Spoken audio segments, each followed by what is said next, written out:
Xandão, sua manchete aí para esse 1-0, para esse Palmeiras A minha manchete de ontem foi New York Times, né? Repercutiu lá. A manchete do André de ontem, por exemplo, né? Ela foi do Notícias Populares. Eu recebi o relatório, né? Vendeu 5 vezes mais que o seu jornal. Viu? A minha teve repercussão no site do New York Times, Catarse brasileiro, né? A de hoje ela é mais olé na Argentina, né? Por quê? Porque eu acho que é impossível a gente não citar ontem os 2 erros de arbitragem criminosos contra o Palmeiras. Eu falo criminosos porque é o seguinte, ó, a torcida do Palmeiras, grande parte dela, ela tem mania de perseguição, né? Olha lá, sempre contra nós, não sei o quê. E eu fico só observando. Todo torcedor não, assim, mas olha só, a do Palmeiras ela é forte na rede social e ela fiscaliza bastante. E de vez em quando, eu não sou adepto, né, André, de teoria da conspiração. Mas nesse ano, com aquele lance da Copa do Brasil, que o VAR não entrou, certo? Impedimento do Caleri. São Paulo e Palmeiras. E esses 2 lances de ontem, onde tu não tem que discutir, tu tem que ir ao VAR nos 2.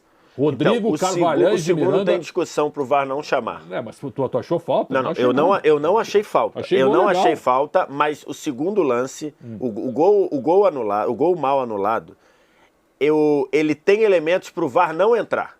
Sabe por quê? Porque... Tem um leve contato. Não, então, o que acontece? Você tem que esperar hoje o áudio para aparecer.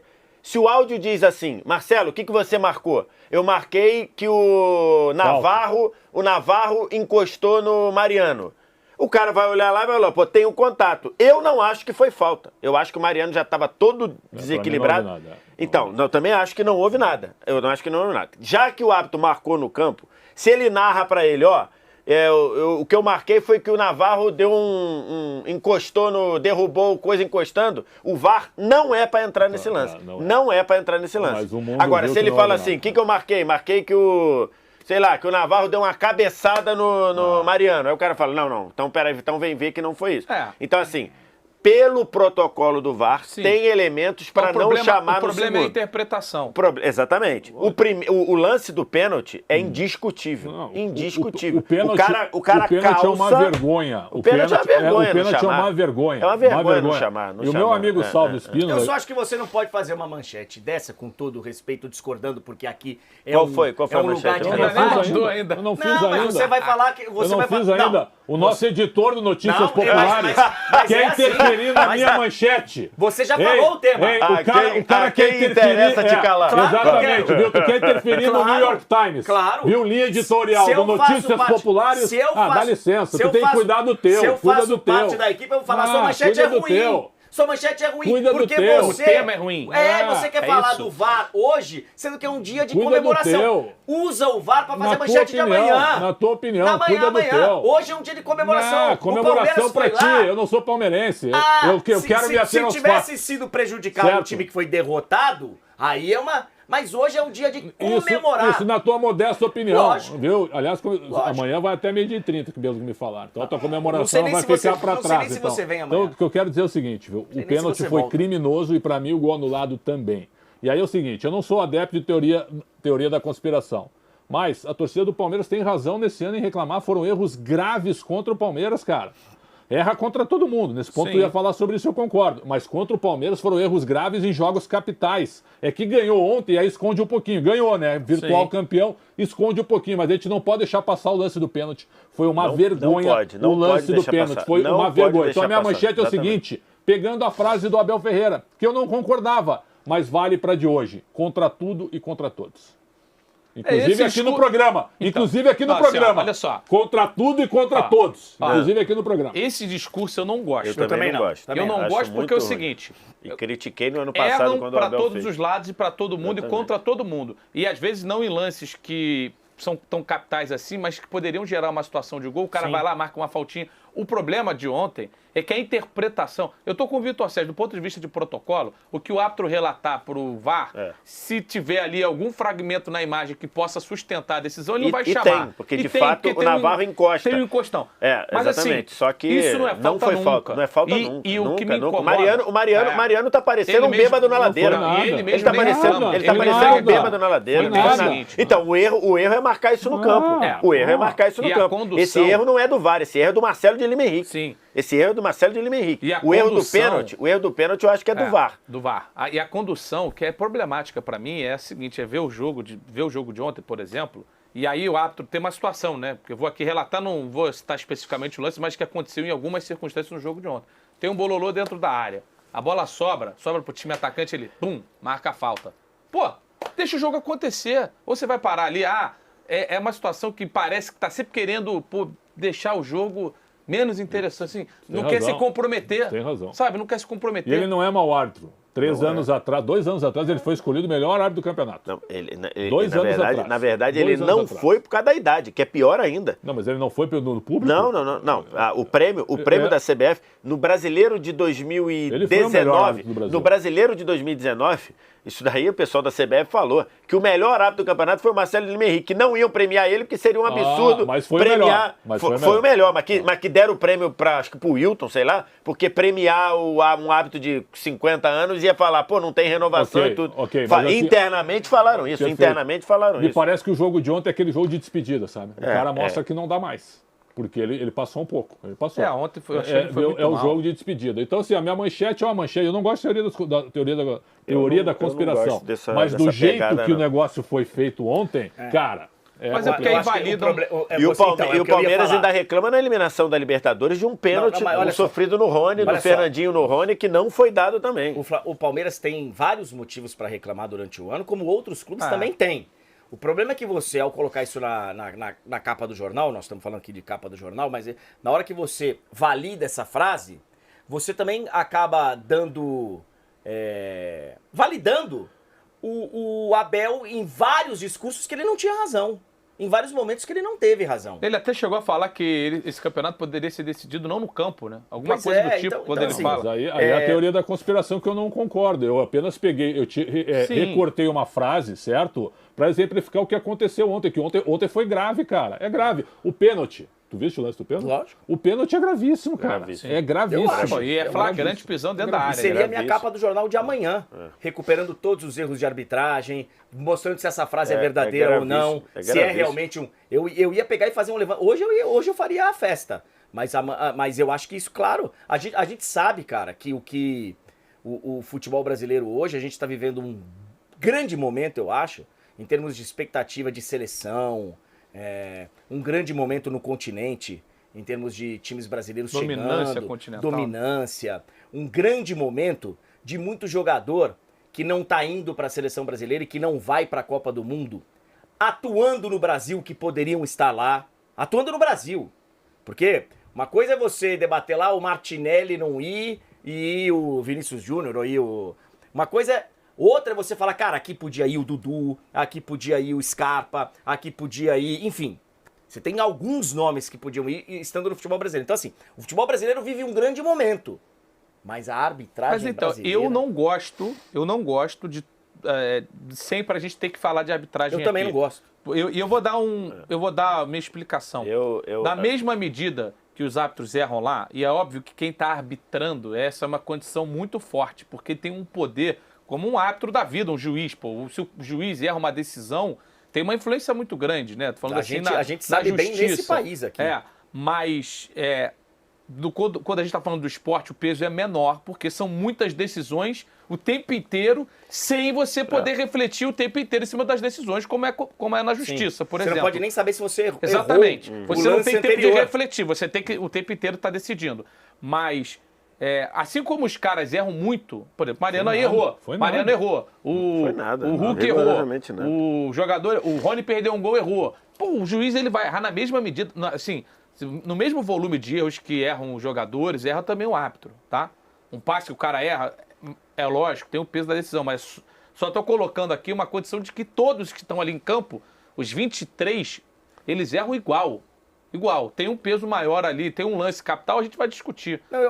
Mas assim, não falar um negócio? É que o tempo todo a gente sai rodada de só arbitragem. O problema é a natureza do erro. Se tivesse um índice SofaScore aí, que vocês gostam de estatística e tal do árbitro, eu tenho poucas dúvidas em dizer que o árbitro de todos é o que erra menos. Provavelmente. É o que erra menos. Porque você vai pegar no final do jogo, o árbitro errou, 3 lances. Pô, apitou 45 Pô, vezes. Inverteu 2 laterais e deixou de dar um pênalti. Aí... Assim, talvez os goleiros errem menos do que o árbitro. O resto, erro de passe, erro de marcar, uma falta que você não deveria ter feito que você fez. Então, assim, só que o cara, o erro dele... Pode decidir o jogo. Pode decidir o jogo mais do que o erro do lateral esquerdo que dá um passe errado lá na frente. É que o erro de qualquer um pode decidir, só que quem erra no time, tua decisão ter aquele jogador, né? E ele errar. O árbitro não. Mas o problema pra mim são as naturezas. Eu não tô querendo equivaler um erro de um jogador com um erro de um árbitro, mas eu tô só dizendo que é injusto. Você tem razão. Toda rodada a gente só fala dos caras. Mas o problema é a Uma vez eu entrevistei o ídolo, nosso ídolo do Brasil, Casemiro, que todo mundo sabe que é um vascaíno apaixonado maluco. E aí a gente estava conversando sobre Péricles Bassols, nosso ex-companheiro, que hoje está lá tentando ajudar lá no VAR e tal. Ok, o Péricles Bassols tem historicamente um erro contra o Vasco. 2. Né? Mas tem um que é mais, enfim... Os 2 pênaltis ele decidiu, no Brasileiro de 2011. Ele decide um campeonato, praticamente, tal. Ok, beleza. Aí eu perguntei pro Cazé na entrevista, porque o Cazé, o Bassols trabalhava aqui com a gente, o Cazé não conversava com ele. Não conversava. O Bassols ia pra um lado, ele ia pro outro, tal. Beleza. Aí eu perguntei pra ele, falei, ô Casemiro, um zagueiro do seu time se falha e erra um passe que dá no... Você perdoaria? Aí ele, perdoaria. Então por que você não pode perdoar o árbitro? Só pra jogar a reflexão. Eu não tô falando que é pra perdoar, pra não deixar de... Só pra reflexão, porque assim, os erros todos eles cometem. Todo ser humano comete. Todo ser humano comete. Agora, o do árbitro a gente realmente pega mais pesado. Porque ele não tá ali... não é do nosso time. Não tá treinando com a gente, não tá... Ele não tá ali. O árbitro, no final das contas aqui, ele é um inimigo do jogo. Então, e sem ele não existe jogo. Mas é que aí acho que prevalece, André, a noção de que você, no subconsciente, ou você foi orientado a fazer assim, ou você imagina isso, fantasia isso, é que na verdade o árbitro tá lá para ferrar o seu time. É por isso que talvez ele não perdoe. Eu te garanto que o jogador tá lá pra ferrar o árbitro. Não, então, porque os caras jogam pra deixar o árbitro na ponta. Mas o exemplo que o André... Então, mas o exemplo que o André perguntou pro Cazé do zagueiro, ele fala, o zagueiro, ele não tá lá pra ferrar o meu time, ele tá lá, ele erra porque ele é ruim. E na cabeça do torcedor, do imaginário, o árbitro erra não porque ele é ruim. Ou não porque ele é pouco treinado, não porque ele é policial e apita na hora vaga, não. Ele erra porque ele está lá, porque é um venal, é um canalha e está lá para prejudicar o time dele, amando de alguém. Isso que está no imaginário da pessoa, por isso que ele não perdoa. E eu acho que tem mais. Ele está lá com uma imagem de que ele tem que ser perfeito. Só que o perfeito, na minha interpretação, é uma. O perfeito na interpretação do meu adversário é outra. Mas o que eu queria falar eu acho que aí está prevalecendo, e eu concordo com a abertura do Luiz aqui, a gente está falando toda hora, mas ali você está falando da natureza do erro. Quando você tem um impedimento que nem é revisado, que nem é analisado, como foi na Copa do Brasil, ele nem foi analisado. E não foi depois, isso a gente viu na hora. O Fernando Praz comentava o jogo no Prime Video, ele falou na hora, olha, vai dar confusão aí porque não olharam esse impedimento. Aí beleza, é uma natureza de erro. Se o cara olhasse lá e errasse, falasse assim, eu errei a operação, como foi naquele São Paulo e Atlético, beleza, você vai falar assim, aí eu errei a operação, desculpa, é a minha falência. Ou o Vasco Inter que o aparelho não funcionou. Nunca vai ser beleza. Não, tudo bem, mas é uma outra coisa. Você fala assim, eu fui incompetente, e todos nós podemos ser incompetentes. No jogo de ontem, igual você falou, uma coisa é o erro do pênalti não dado, outra coisa é o erro do gol anulado. Exatamente. O erro do gol anulado é o erro do Marcelo, que marcou uma coisa no campo, o VAR, e ainda tem esse ponto, né? O VAR brasileiro já entrou em lance assim, a rodo. Mas ao pé da letra, não é erro mas se não entrar. Ontem ninguém ia dizer nada se acertasse. Exatamente. Tudo bem, mas é isso que eu estou dizendo. Agora, o do pênalti, como você não revisa... E aí eu quero levantar uma discussão. A gente desceu o cacete aqui na pressa, tem que ser rápido, e eu tô vendo coisa acontecer aqui. Eu tô vendo coisa acontecer aqui por pressa. Porque se param para olhar o pênalti... Tá parando muito, se param para olhar o pênalti, eu tenho certeza que o VAR chamaria. Claro. Agora tá tudo a toque de caixa.